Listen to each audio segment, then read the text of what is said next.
नमस्कार। आप देख रहे हैं देश की सबसे मुखर और विश्वसनीय आवाज।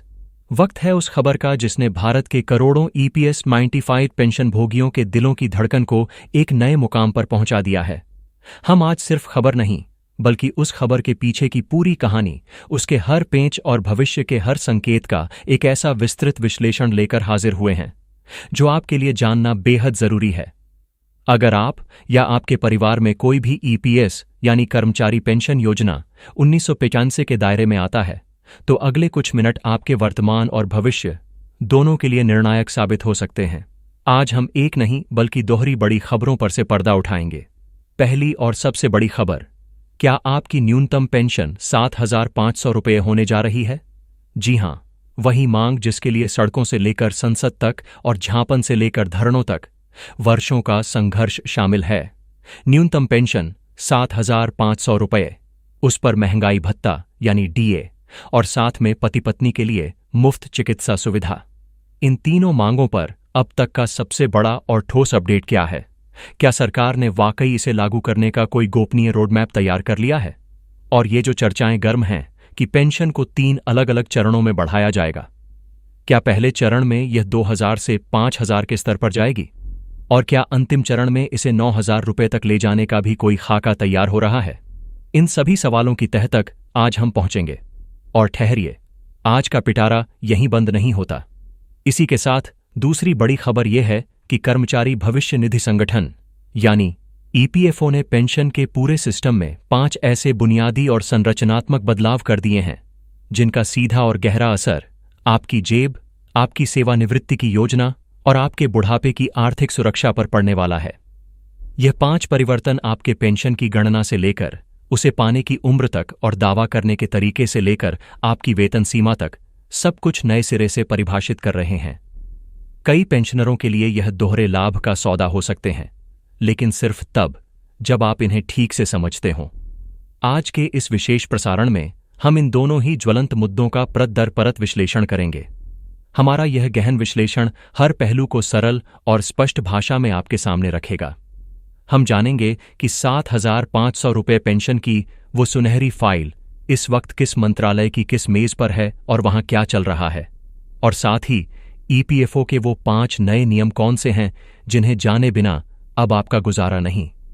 आपसे बस एक ही गुजारिश है, इस रिपोर्ट को अंत तक देखिएगा, क्योंकि इसमें कहा गया हर शब्द, हर जानकारी सीधे तौर पर आपके आर्थिक अधिकार और आपके आत्मसम्मान से जुड़ी है। चलिए शुरू करते हैं उस मुद्दे से जिसने करोड़ों वरिष्ठ नागरिकों की रातों की नींद और दिन का चयन छीन रखा है। न्यूनतम पेंशन में सम्मानजनक वृद्धि। यह किसी से छिपा नहीं है कि मौजूदा 1,000 रुपये की न्यूनतम पेंशन आज की कमर तोड़ महंगाई के दौर में एक क्रूर मजाक से ज्यादा कुछ नहीं है। इसी नाइंसाफी के खिलाफ देश के वरिष्ठ नागरिक दशकों से संघर्षरत हैं। उनकी मांगें बिल्कुल स्पष्ट और तर्कसंगत रही हैं। पहली, न्यूनतम पेंशन को 1,000 रुपये से बढ़ाकर सीधे 7,500 रुपये मासिक किया जाए। दूसरी, इस पेंशन को महंगाई से जोड़ा जाए, यानी इस पर हर 6 महीने में महंगाई भत्ता डीए दिया जाए ताकि बढ़ती कीमतों का असर बेअसर हो सके। और तीसरी, पेंशनभोगी और उनके जीवन साथी को कैशलेस और मुफ्त चिकित्सा सुविधा का कवच प्रदान किया जाए। तो सवाल यह है कि इस मांग पर ताज़ा स्थिति क्या है? क्या कोई प्रगति हुई है? तो सुनिए, इस पल का सबसे बड़ा अपडेट यह है कि ईपीएफओ ने, यानी आपके पेंशन फंड को मैनेज करने वाली संस्था ने, इन मांगों पर एक विस्तृत प्रस्ताव और अपनी सिफारिशों की एक रिपोर्ट तैयार करके सरकार को सौंप दी है। यह फाइल अब केवल ईपीएफओ के दफ्तरों में नहीं है, यह नीति निर्धारण के उच्चतम स्तर पर पहुंच चुकी है। हमारे सूत्रों के अनुसार यह प्रस्ताव वर्तमान में 2 प्रमुख मंत्रालयों के बीच विचाराधीन है। पहला, श्रम मंत्रालय, और दूसरा, सबसे महत्वपूर्ण, वित्त मंत्रालय। श्रम मंत्रालय ने सैद्धांतिक रूप से इस पर अपनी सहमति दी है, लेकिन असली पेंच वित्त मंत्रालय में फंसा है। वित्त मंत्रालय फिलहाल इस प्रस्ताव के राजकोषीय प्रभाव का आकलन कर रहा है, यानी अगर पेंशन बढ़ाई जाती है तो सरकारी खजाने पर कुल कितना वित्तीय बोझ पड़ेगा, क्या यह बोझ वहन करने योग्य है, और क्या यह व्यवस्था लंबे समय तक यानी दशकों तक बिना किसी बाधा के चलाई जा सकती है। वित्त मंत्रालय की यही बारीकी से हो रही वित्तीय जांच वह मुख्य कारण है जिसकी वजह से अंतिम निर्णय अभी तक लंबित है। सरकार कोई भी कदम उठाने से पहले पूरी तरह आश्वस्त हो लेना चाहती है। लेकिन इस पूरी प्रक्रिया के बीच जो सबसे चौंकाने वाली और महत्वपूर्ण बात उभरकर सामने आई है, वह है इस बढ़ोतरी को लागू करने का तरीका। चर्चाओं का बाजार गर्म है और सूत्रों से जो संकेत मिल रहे हैं वे यह हैं कि सरकार शायद एकमुश्त बढ़ोतरी के बजाय इस भारी भरकम वृद्धि को 3 चरणों में यानी 3 फेज में लागू करने की एक रूपरेखा पर गंभीरता से विचार कर रही है। यह 3 चरणीय रोडमैप क्या हो सकता है? इसके अनुसार फेज 1 यानी पहला चरण तत्काल राहत देने पर केंद्रित होगा। इसमें न्यूनतम पेंशन को मौजूदा 1,000 रुपये से बढ़ाकर 2,000 रुपये या संभवतः 5,000 रुपये के दायरे में लाया जा सकता है। यह एक तरह की फौरी मदद होगी ताकि पेंशनरों को तुरंत कुछ राहत महसूस हो। इसके बाद आएगा फेज 2 यानी दूसरा चरण। इस चरण में पेंशन को बढ़ाकर उस प्रमुख मांग तक पहुंचाया जाएगा जिसके लिए संघर्ष हो रहा है, यानी 7,500 रुपये।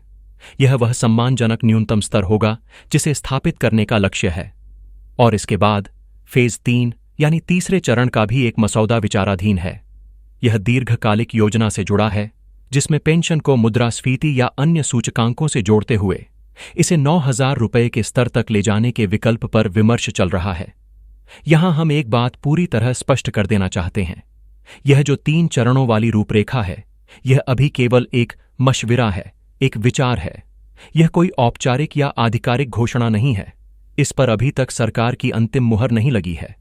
असली तस्वीर, असली आंकड़ा और असली तारीख तभी सामने आएगी जब वित्त मंत्रालय इस पूरे प्रस्ताव को अपनी औपचारिक हरी झंडी दे देगा। उसके बाद ही श्रम मंत्रालय एक अधिसूचना जारी करेगा और यह बताएगा कि आपको कितनी बढ़ी हुई पेंशन कब से और किन शर्तों पर मिलेगी। तो इस पूरी खबर का सार क्या है? सार यह है कि आपकी बरसों की मांग और आपका संघर्ष अब बेकार नहीं गया है। आपकी फाइल उच्चतम नीतिगत स्तर पर है और उस पर गंभीर विमर्श जारी है। सकारात्मक प्रगति निश्चित रूप से हुई है। उम्मीद पहले से कहीं ज्यादा मजबूत है। लेकिन यह कब होगा?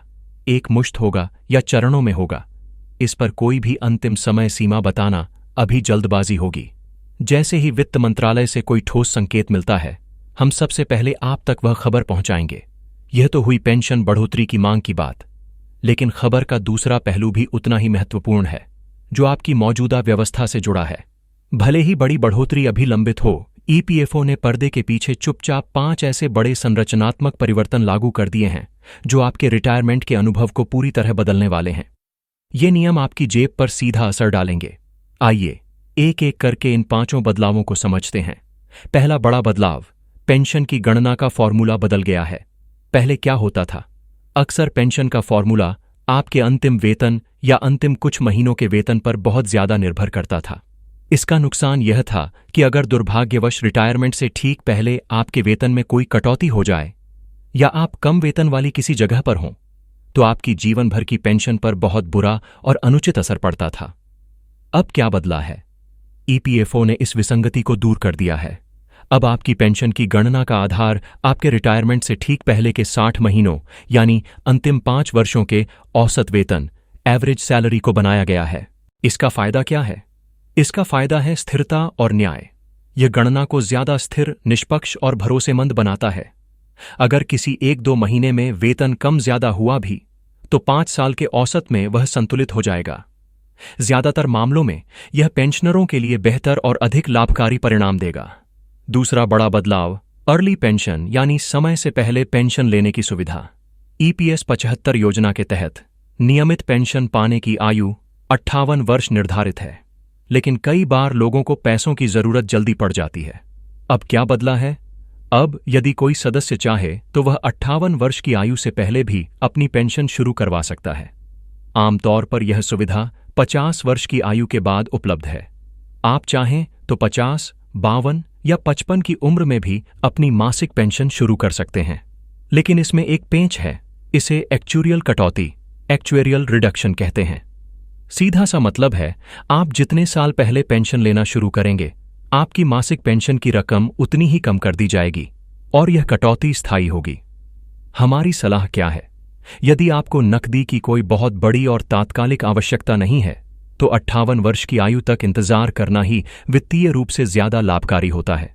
लेकिन यह निर्णय पूरी तरह आपकी व्यक्तिगत वित्तीय योजना और आपकी जरूरतों पर निर्भर करता है। तीसरा बड़ा बदलाव, क्लेम यानी दावे की प्रक्रिया अब पूरी तरह डिजिटल हो गई है। वह जमाना लद गया जब पेंशन शुरू करवाने के लिए या पीएफ का पैसा निकालने के लिए आपको दफ्तरों के चक्कर काटने पड़ते थे, लंबे चौड़े फॉर्म भरने पड़ते थे और फिर अपनी ही फाइल की स्थिति जानने के लिए कतारों में लगना पड़ता था। अब क्या बदला है? ईपीएफओ ने पूरी क्लेम प्रक्रिया को 100% ऑनलाइन, पेपरलेस और ट्रेसेबल यानी ट्रैक करने योग्य बना दिया है।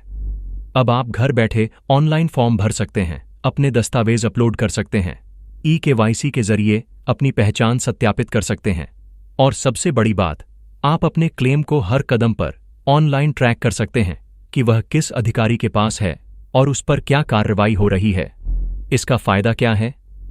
बेशकीमती समय और ऊर्जा की बचत, पूरी व्यवस्था में पारदर्शिता, और यह वरिष्ठ नागरिकों, दिव्यांगों या दूरदराज के ग्रामीण क्षेत्रों में रहने वाले लोगों के लिए किसी वरदान से कम नहीं है। चौथा बड़ा बदलाव, नौकरी बदलने पर सेवा की निरंतरता। आज के दौर में लोग अपने करियर में कई बार नौकरियां बदलते हैं। पहले सबसे बड़ी दिक्कत यह आती थी कि जब आप एक कंपनी छोड़कर दूसरी कंपनी में जाते थे तो अपने पीएफ और पेंशन के सर्विस रिकॉर्ड को ट्रांसफर करवाना एक सिरदर्द होता था। कई बार इसमें देरी होती थी, गलतियां होती थीं और लोगों की पेंशन की निरंतरता टूट जाती थी, जिससे उनकी कुल पात्र सेवा, टोटल एलिजिबल सर्विस, कम हो जाती थी। अब क्या बदला है? यूएएन यानी यूनिवर्सल अकाउंट नंबर के आने से यह प्रक्रिया पूरी तरह ऑटोमेटिक हो गई है। अब जैसे ही आप नई कंपनी ज्वाइन करते हैं, आपका यूएन आपके पीएफ और पेंशन रिकॉर्ड को नई कंपनी से अपने आप लिंक कर देता है। इसका फायदा क्या है? आपकी कुल सेवा अवधि, चाहे आपने 10 अलग अलग कंपनियों में काम किया हो, वह पूरी तरह सुरक्षित रहती है। आपकी अंतिम पेंशन की गणना आपकी कुल सेवा के आधार पर होती है, जो यह सुनिश्चित करता है कि आपको आपकी मेहनत का पूरा हक मिले। और पांचवां बड़ा बदलाव, पेंशन योग्य वेतन की ऊपरी सीमा, वेज सीलिंग को बढ़ाया गया है। पुरानी व्यवस्था में पेंशन की गणना के लिए वेतन की एक ऊपरी सीमा हुआ करती थी, जो काफी कम थी। परंपरागत रूप से यह 6,500 रुपये रही। अब क्या बदला है? इस वेतन सीलिंग को बढ़ाकर अब 15,000 रुपये कर दिया गया है। इसका असर क्या होगा? इसका सीधा असर यह है कि जिन कर्मचारियों का वेतन इस नए दायरे में आता है, उनकी पेंशन की गणना अब उच्च औसत वेतन पर आधारित होगी। इसका अंतिम परिणाम यह होगा कि रिटायरमेंट के बाद आपको पहले की तुलना में अधिक पेंशन मिलने की संभावना बढ़ गई है।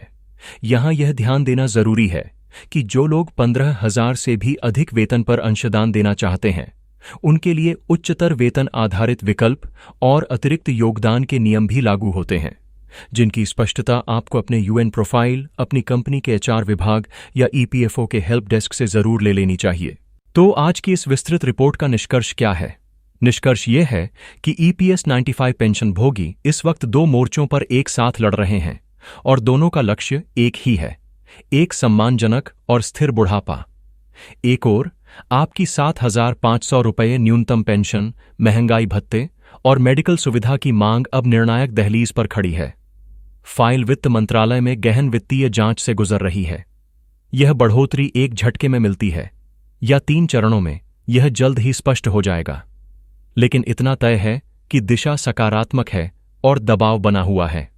वहीं दूसरी ओर ईपीएफओ द्वारा लागू किए गए यह 5 बड़े सुधार, यानी 60 महीने का औसत वेतन फॉर्मूला, जल्दी पेंशन का विकल्प, 100% ऑनलाइन क्लेम, यूएन से ऑटो पोर्टेबिलिटी और वेतन सीमा का 15,000 तक बढ़ना, यह सब मिलकर आपके रिटायरमेंट के अनुभव को पहले से कहीं ज्यादा तेज, स्थिर, पारदर्शी और व्यावहारिक बना रहे हैं। हमने आज की इस विशेष रिपोर्ट में नीतिगत गलियारों में घूमती फाइल के ट्रैक से लेकर आपके खाते पर लागू होने वाले नए नियमों तक सब कुछ एक ही जगह पर सरल और तथ्यपरक ढंग से रखने का प्रयास किया है, ताकि आप अपने अधिकारों को लेकर पूरी तरह से जागरूक और सशक्त रह सकें। यदि आपको हमारी यह जानकारी और यह गहन विश्लेषण उपयोगी लगा हो, तो इसे अपने तक सीमित मत रखिए। इसे अपने सहकर्मियों, अपने मित्रों और हर उस ईपीएस 95 पेंशनर तक पहुंचाइए जिन्हें इन सूचनाओं की सख्त जरूरत है। अगर आप हमारे इस चैनल पर पहली बार आए हैं, तो इसे सब्सक्राइब करके बेल आइकन को ऑन करना ना भूलें, ताकि ईपीएस 95 और आपके रिटायरमेंट से जुड़ी हर प्रामाणिक और सच्ची अपडेट बिना किसी लाख लपेट के सबसे पहले आप तक पहुंच सके। आपके खाते में इन नए नियमों के तहत क्या बदलाव दिखे हैं? क्या आपको कभी 200 रुपये या 500 रुपये जैसी कोई समायोजित राशि मिली है? अपने अनुभव और अपनी राय नीचे कमेंट सेक्शन में जरूर साझा करें। आपका यह जमीनी फीडबैक नीति विमर्श के लिए बहुत महत्वपूर्ण साबित होता है। जैसे ही पेंशन बढ़ोतरी पर वित्त मंत्रालय से कोई भी पुख्ता सूचना हमें मिलती है, हम एक बार फिर आपके सामने हाजिर होंगे। तब तक आप अपना और अपनों का ख्याल रखिए। जय हिंद।